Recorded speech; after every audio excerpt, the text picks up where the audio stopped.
kick off with the very first reason why we might find Christianity unbelievable. And it's a question about other religions. Well, what about the other religions? We can't say Jesus is the only way, can we? And one common way of illustrating this reason why we find Christianity unbelievable is to talk about the parable. There's an Indian story that says, hey, it's like there's an elephant in this room, but everyone's blind, and they're trying to work out what that elephant is. So one blind man is holding the tail and says, I know what it is. It's a rope. Another blind man's holding the legs and say, I know what it is. It's a tree trunk. Another blind man's holding the trunk and say, I know what this is. It's a garden hose. But we all know, hey, it's an elephant, but they've just got different ways of describing the same thing. And isn't that what's happening with all the different religions on this earth?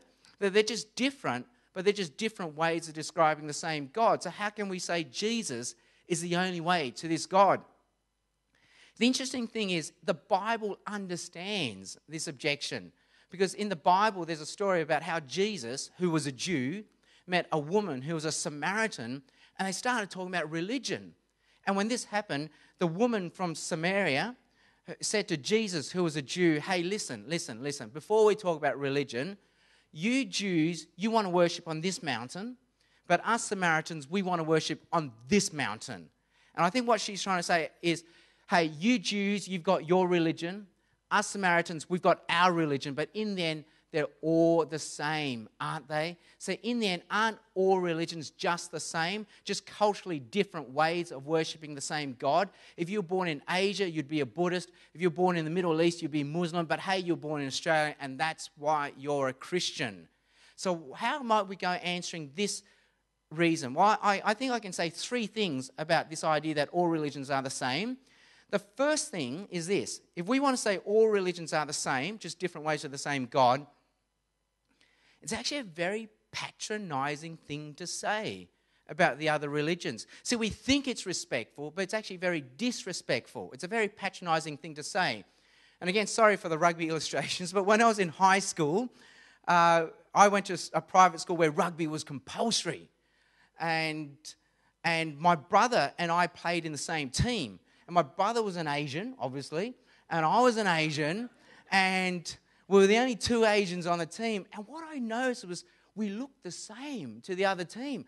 And so they were always saying, who is this Asian guy? He's everywhere. And what they didn't realize, no, we were two different people, but we were like ninjas. We were everywhere.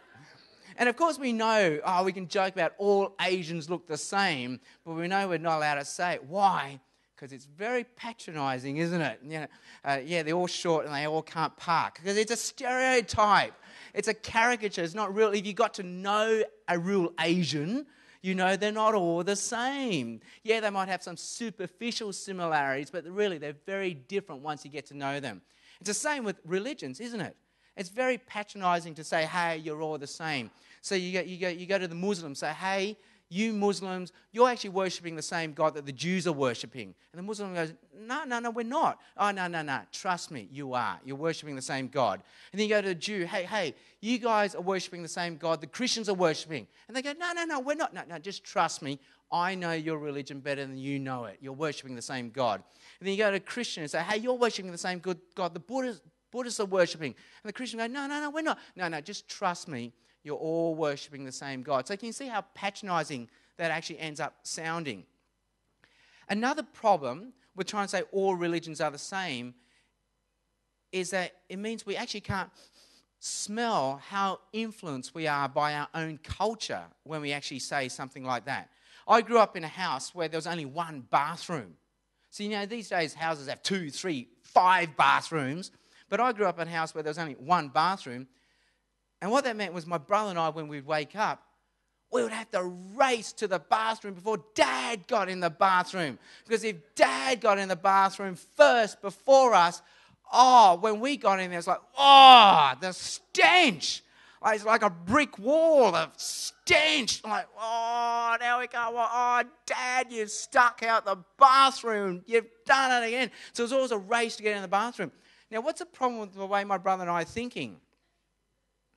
we're assuming our dad's not trying to do the same thing. Maybe he's waking up in the morning and saying, I got to get in the bathroom before Sam and Simon get in there. Because if they get in there first, then he has to fight through the stench. See, my brother and I are thinking, we don't have a smell. Only my dad has a smell. We can't smell our own smell. And that's the whole trouble with culture. We can smell other people's cultures, but we can't smell our own culture. And so we can say to the Asian, you're a Buddhist because you grew up in Asia. Or we can say to the Middle Eastern person, you're a Muslim because you grew up in the Middle East. We can say to the Indian, you're a Hindu because you grew up in India. But we can't smell our own culture. And right now in Australia, what are we all taught to think? That all religions are the same. So we're actually doing the same thing, aren't we? We're just a product of our own culture. And the final problem with saying that all religions are the same is this. If we try to say all religions are the same, just different ways of worshipping the same God, well, what sort of God are we talking about? I can count on less than 5 fingers how many times I've given my wife a bunch of flowers.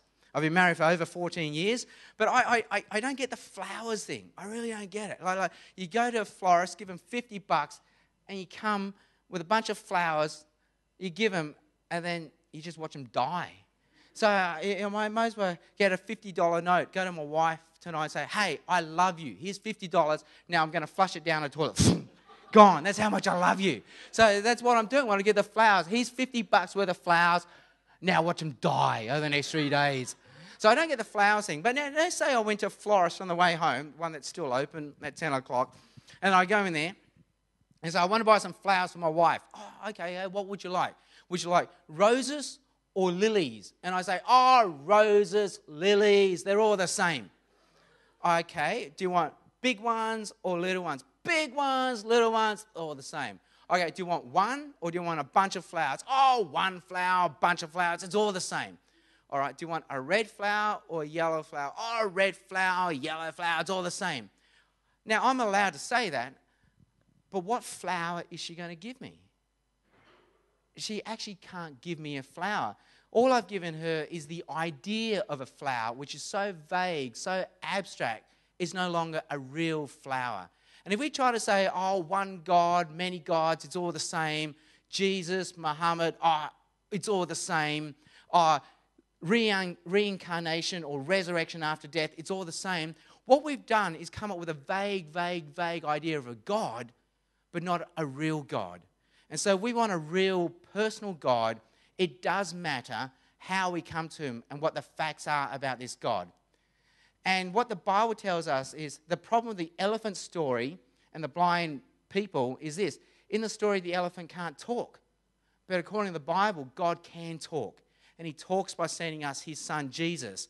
And Jesus says, instead of you guys searching for me and trying to work out which way to come to me, I am the way. I'm going to show you the way. So I'm God coming to you rather than you trying to find your way to God.